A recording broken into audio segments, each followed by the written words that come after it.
The suspect's own mother on a tip from her son's roommate telling the operator her son may be armed and on the way to the bank. She also told that dispatcher her son was nonviolent, doesn't own a gun. Apparently unaware, authorities say that he had purchased an AR-15 just 6 days before the mass shooting that left 5 of his co-workers dead. ABC's Trevor Ault leading us off tonight with that mother's call. He's at Louisville again tonight. Tonight, chilling new 911 calls revealing as the Louisville gunman's rampage unfolded inside Old National Bank, his own mother was trying to warn police. Well, my son might be because he has a gun and he's heading toward the Old National at on Main Street here in Louisville. Main Street, Old National? Yes, and this is his mother. I'm so sorry. I'm getting details secondhand. I'm running to it now. Oh, my Lord. Okay. And what exactly is going on with him? What is he saying he's doing? I don't know. I'm getting this information from his roommate. He apparently left a note. I don't know what to do. I need your help. I think he's never hurt anyone. He's a really good kid. Please don't come up to him. Please, he's non-violent. Mm-hmm. He's never done anything.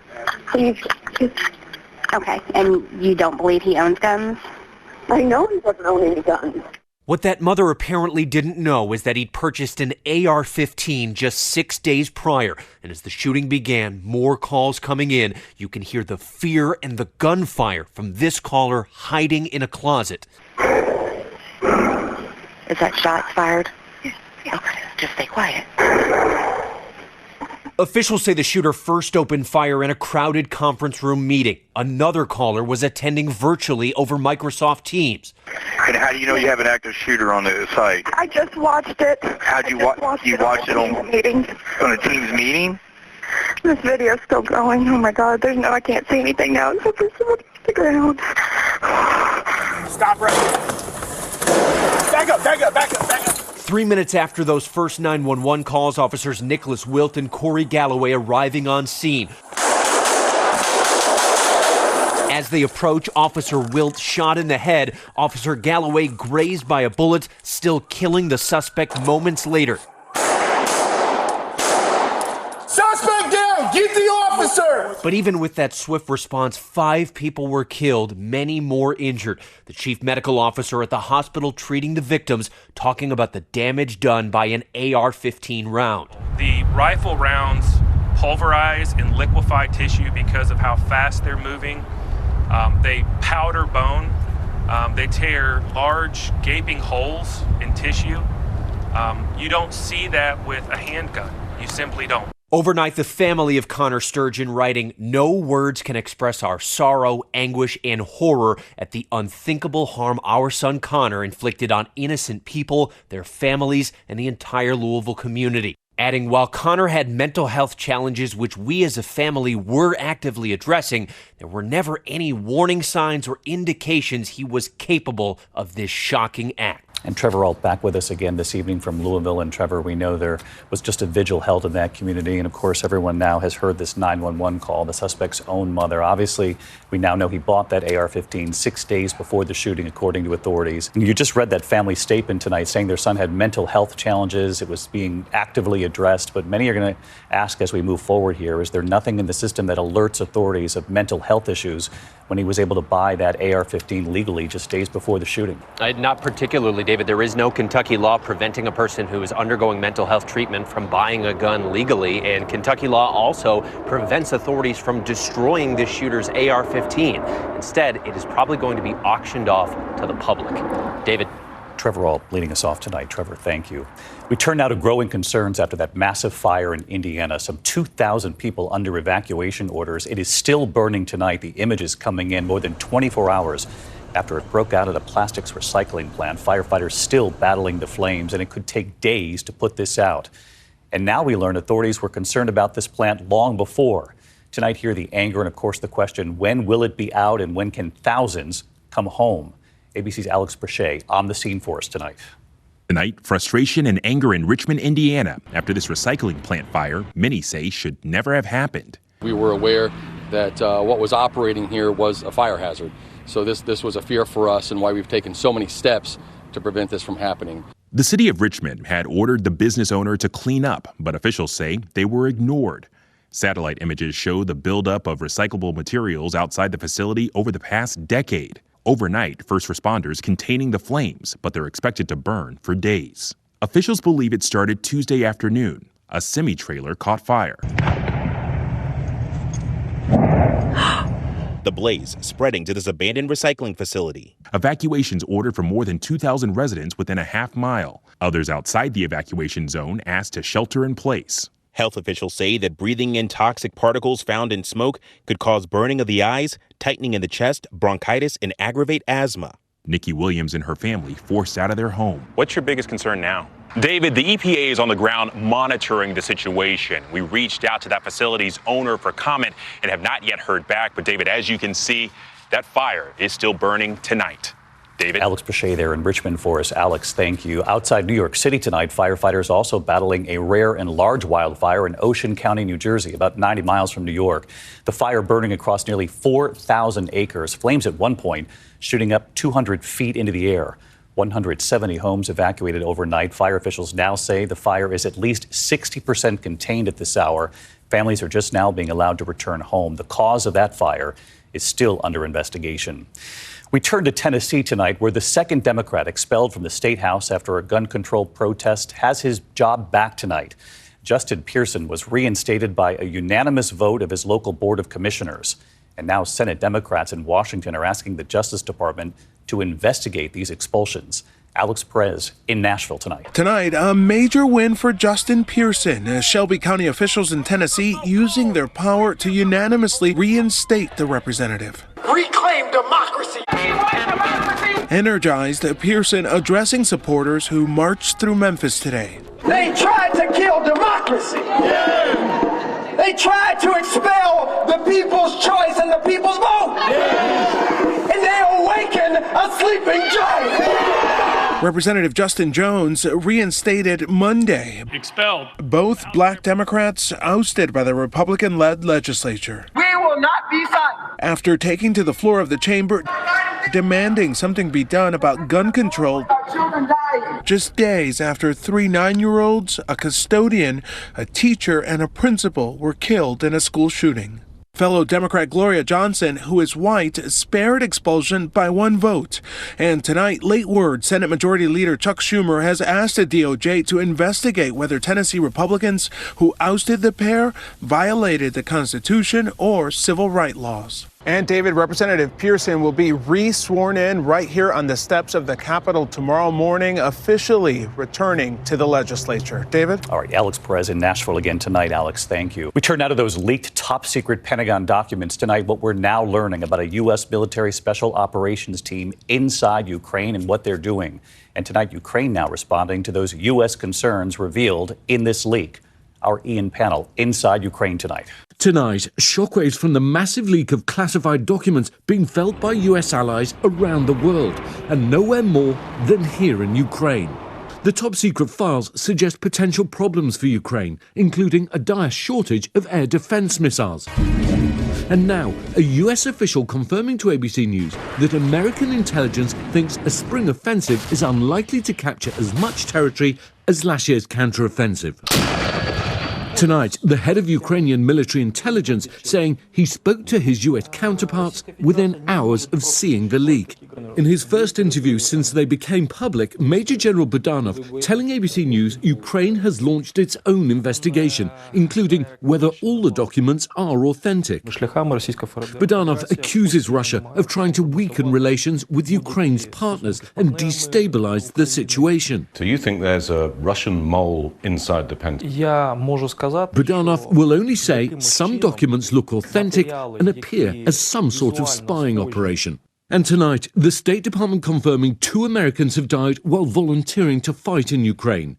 Grady Kirpaz, who was last seen in April last year, and Edward Wilton from Marianna, Florida, killed last week in fighting around Bakhmut. David, a US official confirming to ABC News tonight that a small military special operations team has been based at the US Embassy in Kyiv since early in the war. The team providing intelligence assistance to Ukrainian special forces, although not on the front lines. A former US official saying they helped plan the killing of hundreds and thousands of Russian troops. David? All right, Ian Panel in Kyiv for us tonight. Ian, thank you. President Biden, meanwhile, is in Ireland tonight, 25 years after the Good Friday Agreement bringing peace to Northern Ireland. He visited Northern Ireland today, meeting with the British Prime Minister and then visiting the town his ancestors came from. The president saying it felt like he was home. Our senior White House correspondent, Mary Bruce, traveling with the president. For President Biden, this trip is both personal and political, traveling to Northern Ireland to mark the 25th anniversary of the Good Friday Agreement that ended years of sectarian violence, and to celebrate a sort of homecoming. Well-wishers lining the street, Biden snapping selfies and shaking hands as he arrived in his ancestral home of Dundalk, Ireland. When you're here, you wonder why anyone would ever want to leave. Earlier, the president visiting Carlingford Castle, likely one of the last glimpses of Ireland that his relatives saw as they set sail for America. How does it feel to be here, sir? It feels wonderful. It feels like I'm coming home. The president acknowledging some tensions remain in Northern Ireland. Now tomorrow, President Biden gets back to business. He'll be meeting with the Irish president and also the Irish Taoiseach, who acts as the prime minister. He will also be delivering remarks before Parliament. David. Mary Bruce in Dublin for us tonight. Thank you, Mary. Back here in the U.S. now, and news tonight, the case against Fox News. This evening, a judge admonishing Fox News for allegedly holding back evidence as this Dominion lawsuit against them is about to begin, the trial. Here's our senior investigative reporter, Aaron Katersky, tonight. And Aaron, what have you learned? David, this is just the latest blow to Fox News on the eve of this $1.6 billion defamation trial by Dominion Voting Systems. The judge has imposed a financial penalty over an apparent delay in Fox turning over some evidence. And the judge is also now considering whether to appoint someone to investigate whether Fox News has been negligent. David, the judge had already decided that Fox News cannot defend itself in this lawsuit by arguing it was merely repeating allegations about Dominion's voting machines made by former President Trump because they were newsworthy. Jury selection gets underway tomorrow, David. Aaron Katersky following this case from the beginning. Aaron, thank you. Meantime, we turn now to the race for president in 2024. Today, South Carolina Senator Tim Scott launching a presidential exploratory committee without referencing the former president's name, offering himself as an alternative to Donald Trump. And tonight here, the latest ABC News poll and what it could signal about a potential Biden-Trump rematch if it were held today. Here's Rachel Scott.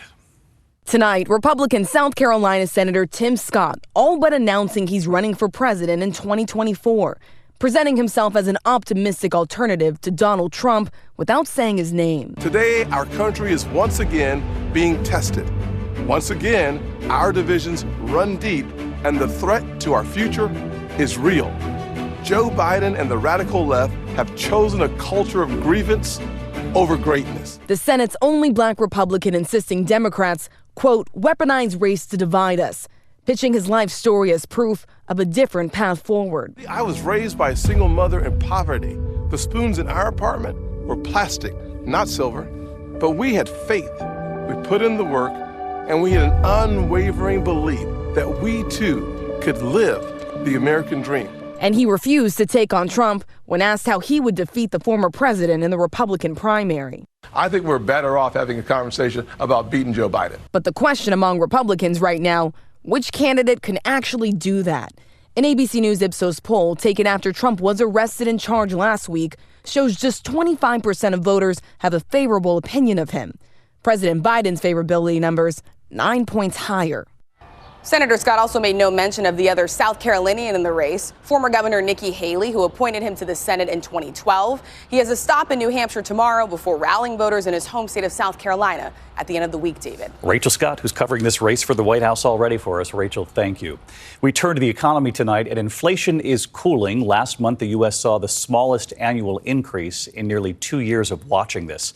The Consumer Price Index showing prices in March were up 5% over last year. That's slowing from 6% in February and down from 9.1% last June. But still, underlying pressures, including the cost of housing, suggest the Federal Reserve may raise interest rates again next month. When we come back here tonight, the breaking news here in New York City, the NYPD responding to a threatening new letter sent to the Manhattan DA and what we're now learning about this latest threat tonight. And then the major changes that could soon be coming to new cars here in the U.S. and sooner than you might think. Here in New York tonight, police investigating a threatening new letter sent to Manhattan DA Alvin Bragg. Sources telling ABC News tonight the letter contained white powder discovered in the basement mailroom of his office. No reports of injuries or sickness tonight. Bragg says his office has received more than 1,000 threatening or harassing calls and emails. including death threats since President Trump's indictment. Tonight, e-cigarette maker Juul has agreed to its largest settlement ever. Accused of marketing to minors, Juul will pay $462 million to 6 states and Washington, D.C. Stores will now keep Juul products behind counters there, check the age of customers, and Juul can no longer use people under 35 for its advertising. When we come back, the big changes that could soon be coming for new cars here in the U.S. To the index of other news tonight, the EPA proposing the strictest emission standards for new cars and trucks in its history, proposing cutting carbon emissions by 56% by 2032, 9 years from now. The agency projects up to 67% of new cars sold will be electric in a decade. And Prince Harry will attend his father, King Charles' coronation next month. Duchess Meghan will stay behind in Southern California with their young children. The first time Harry has been seen in public with his father since the release of his memoir. When we come back here tonight, the wildflowers across the U.S. Tonight, the rare super bloom. Finally tonight here, the spectacular super bloom. Tonight, in town after town, the spectacular sight, what scientists call a super bloom.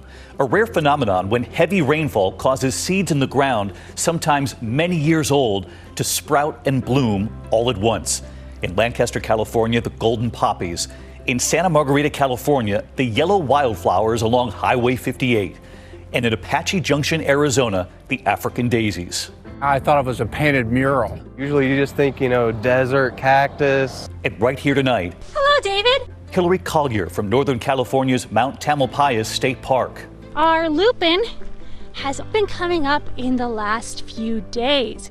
Ready for their super bloom. And from the Mojave Desert tonight. Hello, David. Supervising Ranger Matt Williams. Please don't doom the bloom. Walking off trails and into the flowers can prevent them from making seeds for future blooms. While back at Mount Tamalpais in California, they tell us they are ready for their super bloom and for your visit. Thank you, David, for inviting me to share my park with you, and I hope